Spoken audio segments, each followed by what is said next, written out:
dia, irmãos. Vamos abrir as nossas Bíblias. Segunda carta de Paulo aos Coríntios, capítulo 10, versículos de 3 a 5. 2 Coríntios, capítulo 10, de 3 a 5.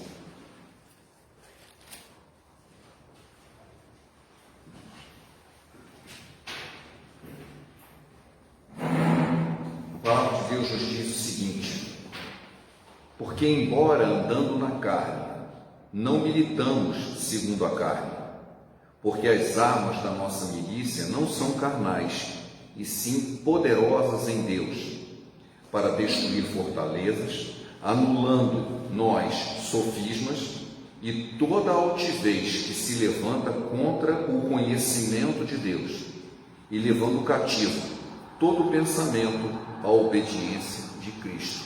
O Senhor abençoe essa palavra no nosso coração, em nome de Jesus. Amém? Meus irmãos, esse texto ele não é fácil, e eu quero me basear nisso, um texto que eu já preguei há 2 anos atrás, em que tem o título que foi mostrado, Armas de Deus, já que fala aqui de uma milícia e de armas poderosas em Deus, mas a mensagem de 2 anos era um outro enfoque. Eu me lembro que quando eu era jovem ainda, eu cruzei com um rapaz na rua, e ele trazia no peito escrito uma frase: lutemos pela paz. E eu achei curioso essa palavra, lutemos pela paz, porque ela traz uma contradição, né? Se você luta, como é que você pode ter paz, se paz é ausência de luta? Então, se você luta, você destrói aquilo que você está querendo conquistar. E na mensagem de 2 anos atrás, eu mostrei que o importante dessa luta é que as armas têm que ser diferentes, porque se você usa as mesmas armas do inimigo, você não está destruindo o inimigo, você está substituindo ele, né? Você está tomando o lugar dele. Se você faz a mesma coisa que ele faz, você não está destruindo o mal, você está substituindo, você está se colocando no lugar do mal. Essa foi a tônica daquela mensagem. Mas a de hoje, eu quero me prender bastante nesse texto, porque ele não é muito fácil de entender.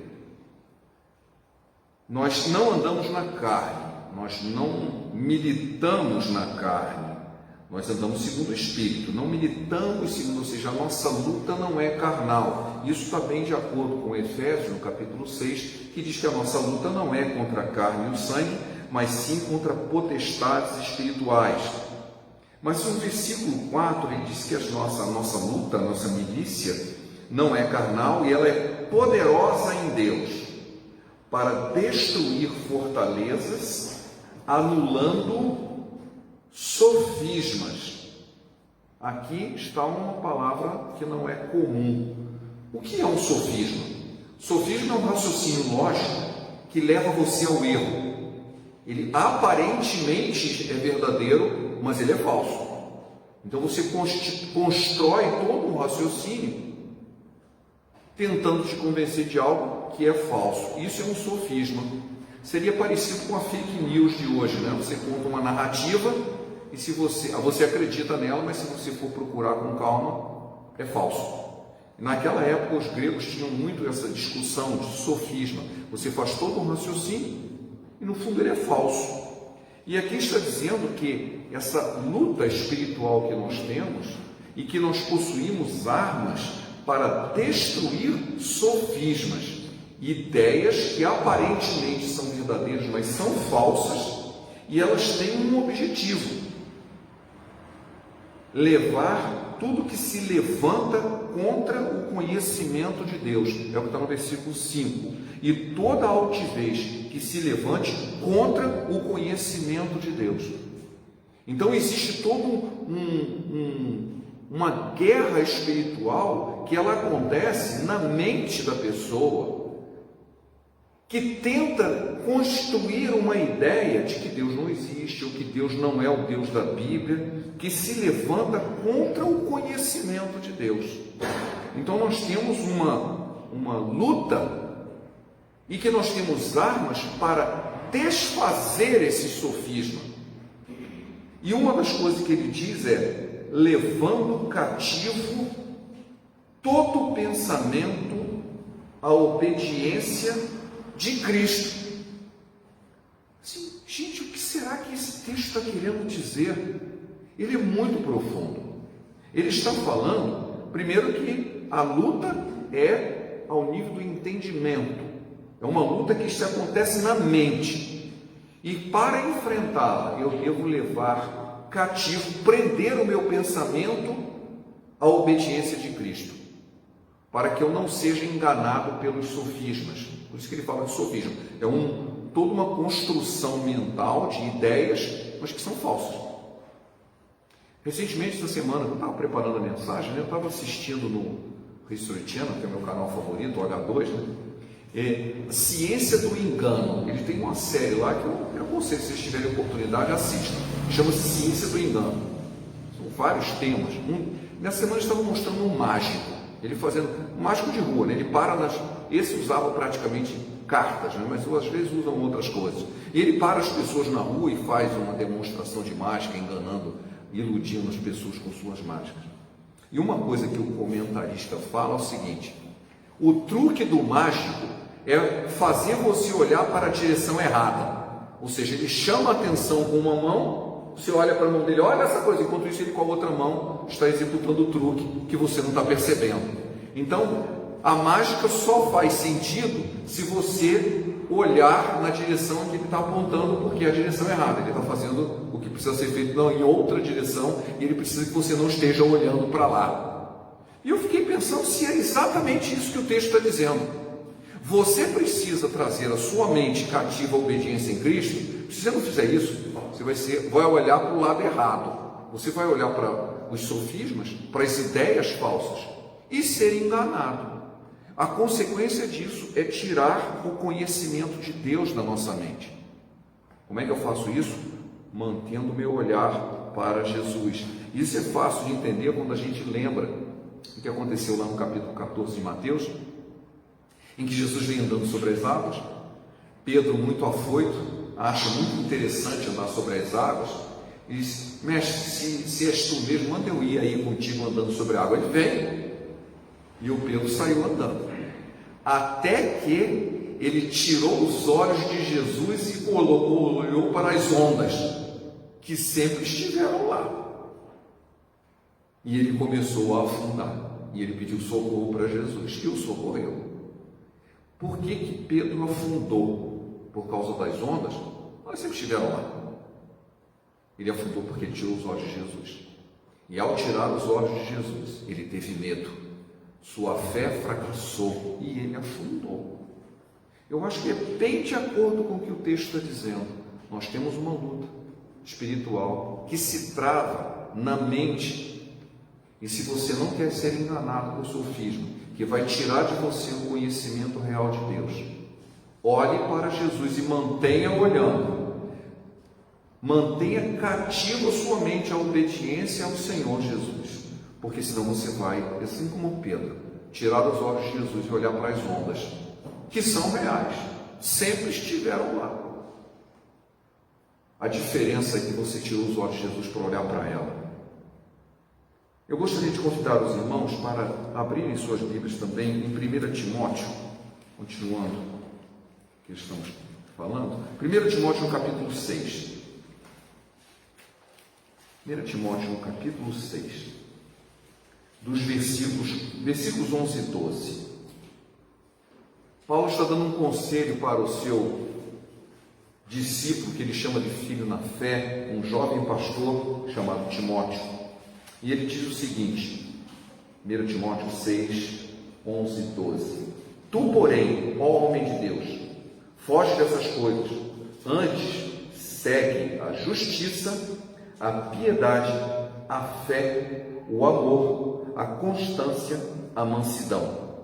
Combate o bom combate da fé, toma posse da vida eterna, para a qual também foste chamado, e que te fizeste a boa confissão perante muitas testemunhas.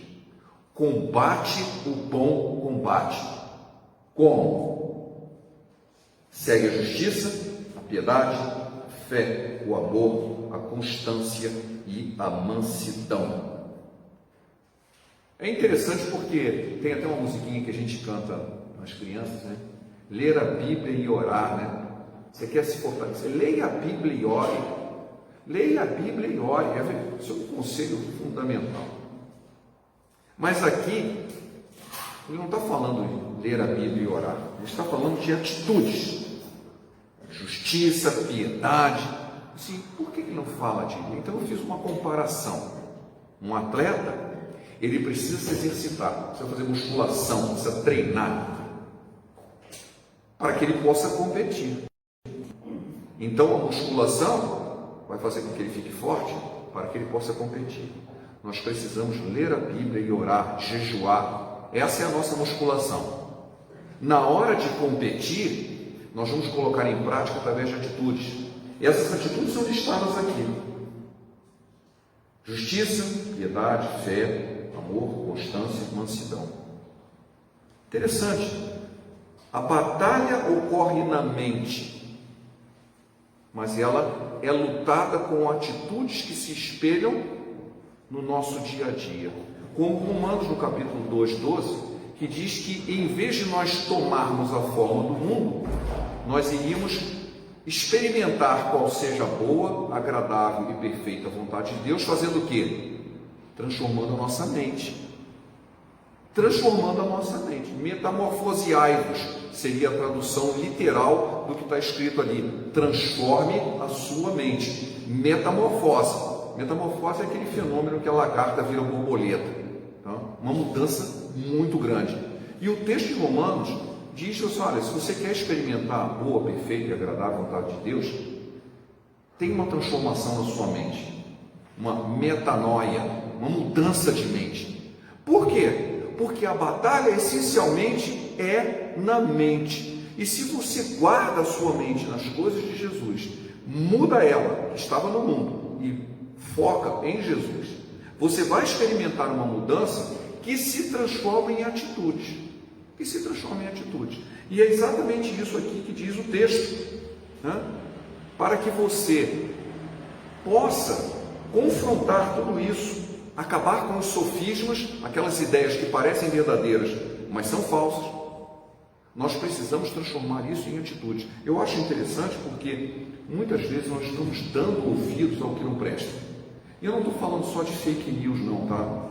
Tem muita gente gastando muito tempo na internet, e no Zap, e no celular, e que faz sentido hoje, porque com a pandemia, praticamente muita gente só tem o que fazer, está o dia inteiro olhando no celular. Mas pelo menos escolha o que você está lendo, ou o que você está vendo.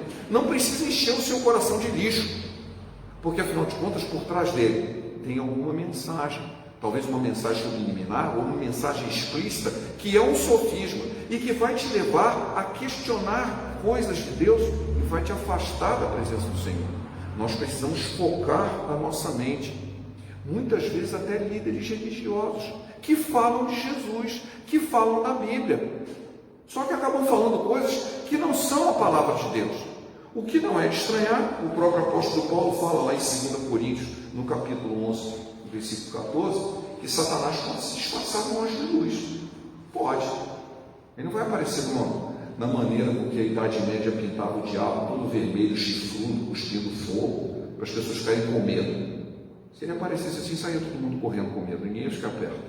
Ele não vai aparecer assim. Ele vai ser sedutor, ele vai trazer um sofisma para você, um conjunto de ideias que aparentemente fazem sentido, mas que são falsas. E o final disso é desviar o conhecimento de Deus.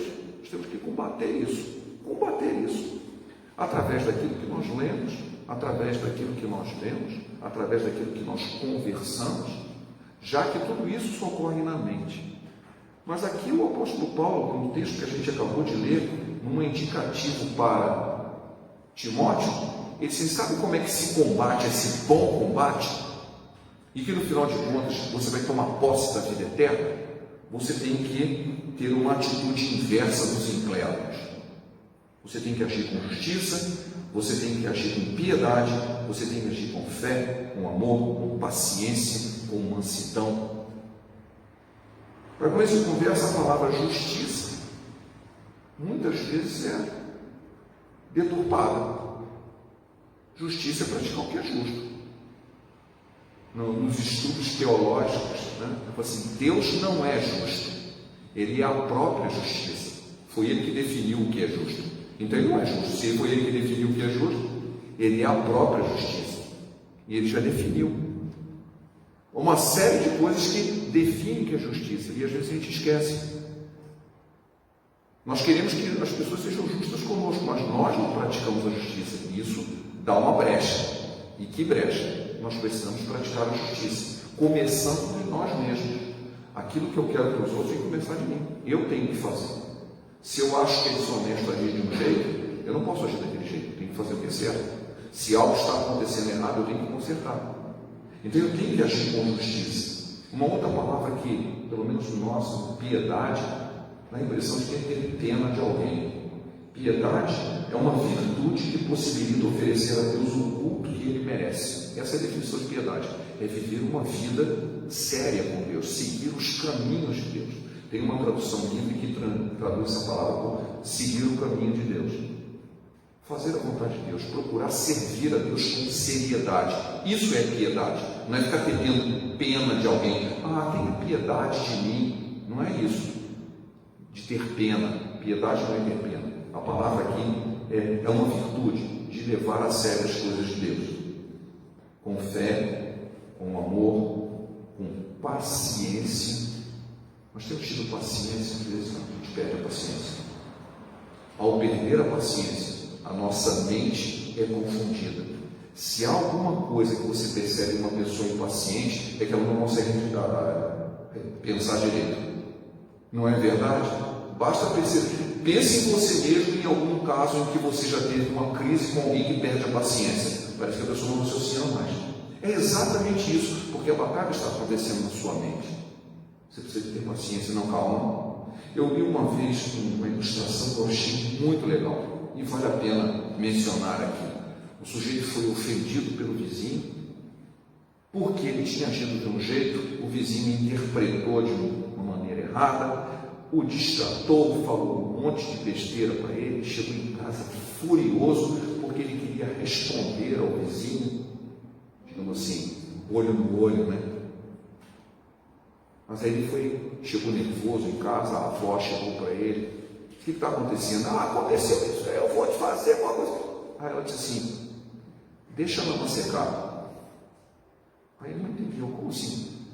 Deixa a lama secar. Mas o que você quer dizer com isso? Eu assim, você já viu quando você suja o seu sapato na lama e chega todo sujo em casa? O que você faz com o sapato? Se você tentar limpar a lama, suja mais ainda. Suja o pano, suja mais o sapato, faz uma lambança. Sabe o que você faz? Deixa o sapato no canto, deixa a lama secar. Aí você dá uma pancada assim, cai tudo. E você limpa o resto. Muito simples. O que ela quis dizer? Calma. Deixa os ânimos calmarem e depois você vai lá e resolve. Ele viu aquilo como sabedoria. E realmente ele fez. Depois ele foi conversar com o vizinho. O vizinho tinha interpretado de um jeito, porque ele também tinha as razões dele, e tudo se acertou e nada de ruim aconteceu. Simplesmente porque ele esperou a lama secar. E eu acho importante isso. Nós, ao perder a paciência, ao deixarmos de demonstrar mansidão, nós somos alvos de um ataque na nossa mente.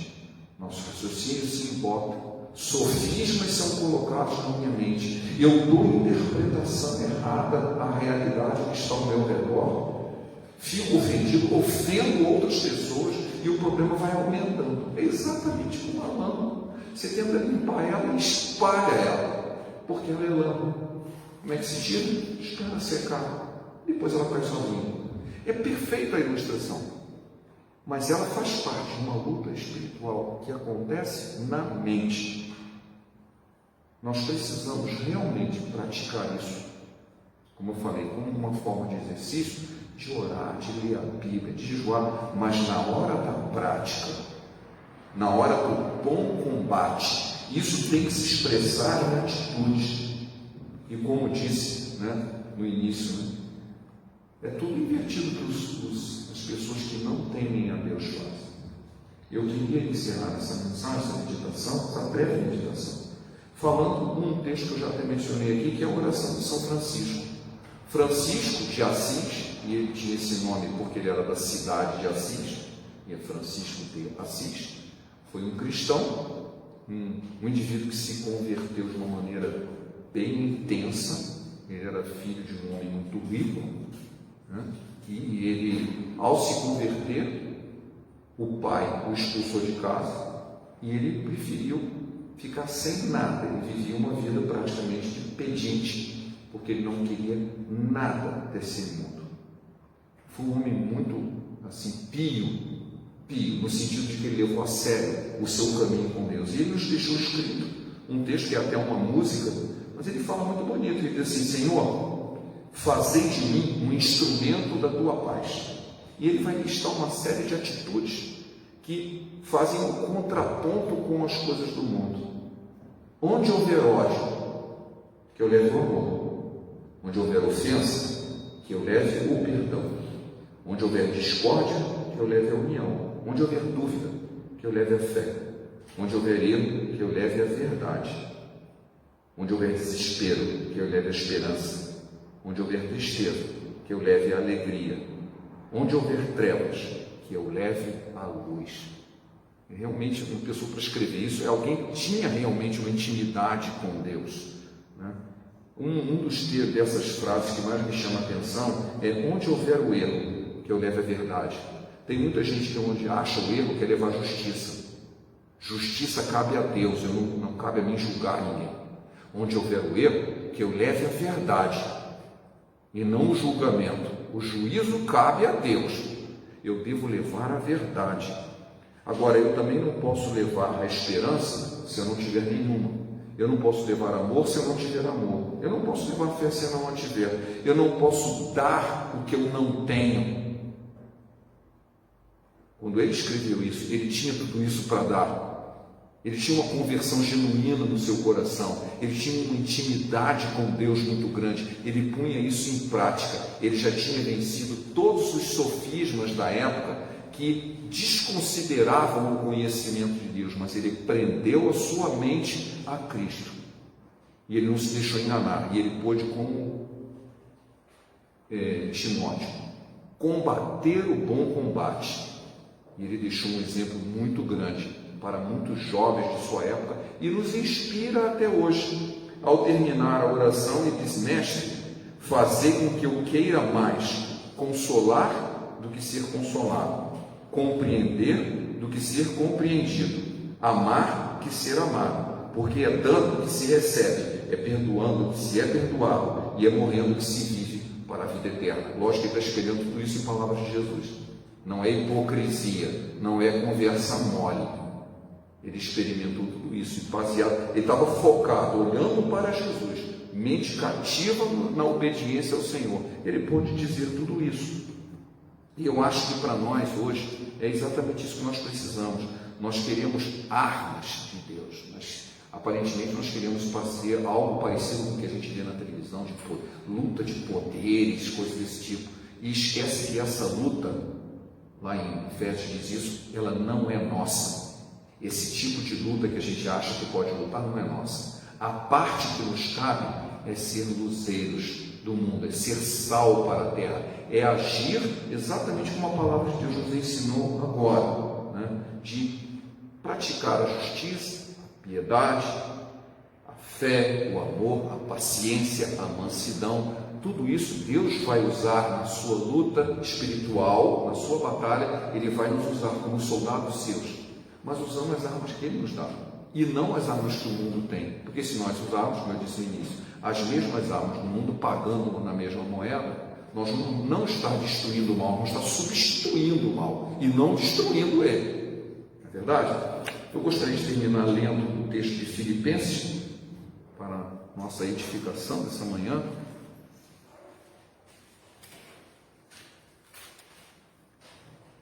Filipenses capítulo 2, versículo 15.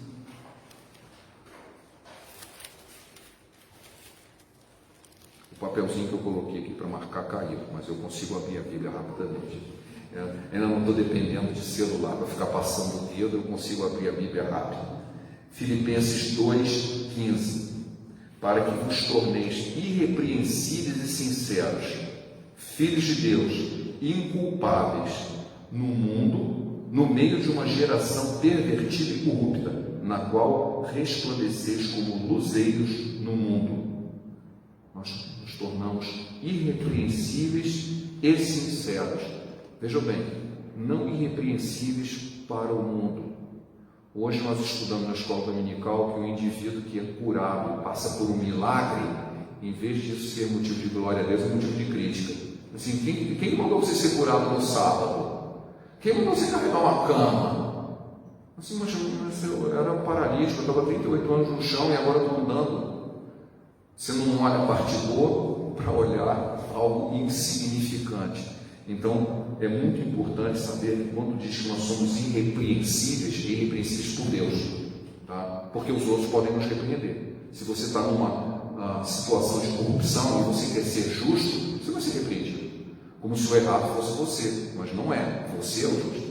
Então, nós vamos ser irrepreensíveis e sinceros, filhos de Deus, inculpáveis por Deus. Ele é o nosso juiz. No meio de uma geração pervertida e corrupta, a qual resplandeceis como luzeiros. Essa é a nossa função nessa guerra espiritual. Essa é a nossa função. Não é sair por aí decretando coisas e determinando coisas. Nossa função é ser luz, agindo com piedade, agindo com fé, agindo com amor, agindo com paciência, agindo com mansidão, agindo com justiça e fazendo tudo ao contrário do que as armas do mundo usam. Onde houver ódio, que eu leve o amor. Onde houver ofensa, que eu leve o perdão. Onde houver discórdia, que eu leve a união. Onde houver dúvida, que eu leve a fé. Onde houver o erro, que eu leve a verdade. Onde houver desespero, que eu leve a esperança. Onde houver tristeza, que eu leve a alegria. Onde houver trevas, que eu leve a luz. E como disse o apóstolo Paulo ao Timóteo, combate com combate. Toma posse da vida eterna. Seja esse luzeiro no mundo, pratique todas essas atitudes que são frutos daquilo que é da mente. Eu preciso fazer isso, não é tão espontâneo. Por que eu tenho que fazer isso? Porque isso é que vai me fazer manter a obediência em Cristo e vai me dar posse da vida eterna. O Senhor vai estar nos abençoando e vai estar nos usando nessa guerra que é universal, espiritual, que ocorre primeiramente na mente e se espelha através das nossas atitudes. Amém? Que possamos ser esses luzeiros no mundo, resplandecendo e posteriormente tomando posse da vida eterna. Que o Senhor nos abençoe e nos guarde. Senhor, eu te agradeço por esses momentos em que a Tua palavra vem falar ao nosso coração. Esteja com a Tua igreja, que cada um aqui saia melhor do que quando chegou, que nós possamos ser transformados pela Tua palavra, que o Teu Espírito venha falar a cada um de nós. É o que te imploramos em nome de Jesus. Amém.